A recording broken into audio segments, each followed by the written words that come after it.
Natapos na po yung first week ng impeachment trial. And we saw first week as allegations turning into evidence. So ang every prosecution ho kasi starts with allegations and must end with proof.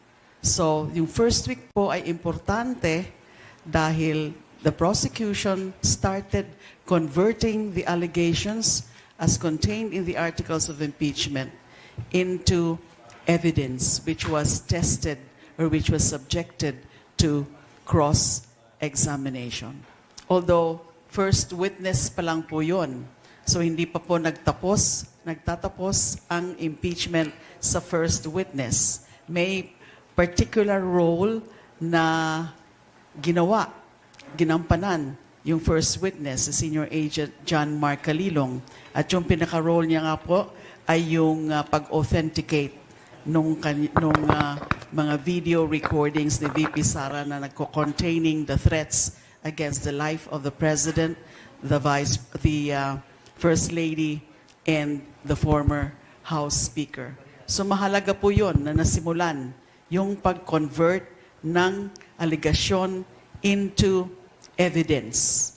At susundan pa ho ito ng mga ilang witnesses either would corroborate or lalong ipapaalam, i-explain yung anong ibig sabihin ng mga ebidensya na yon, yung ebidensya ng authentication, and ano yung naging resulta ng investigasyon ng NBI doon sa mga recordings na yon. So yun po ang kahalagaan ng first week. Nagsimula na po ang pag-convert ng aligasyon into evidence. Kasi yan po ang pinakamahalaga.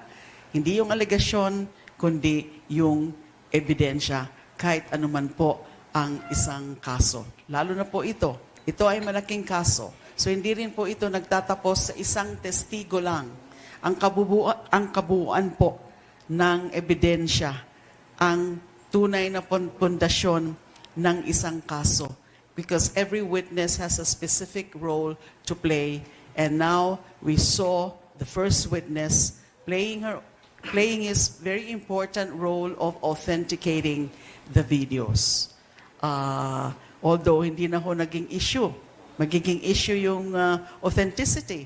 Kasi sila mismo, yung kabila, napansin nyo po, na actually nagpakita rin po sila ng certain portions of the video. So admission po yon, nagpapakita na wala silang kine-question sa pagdating sa issue ng authenticity.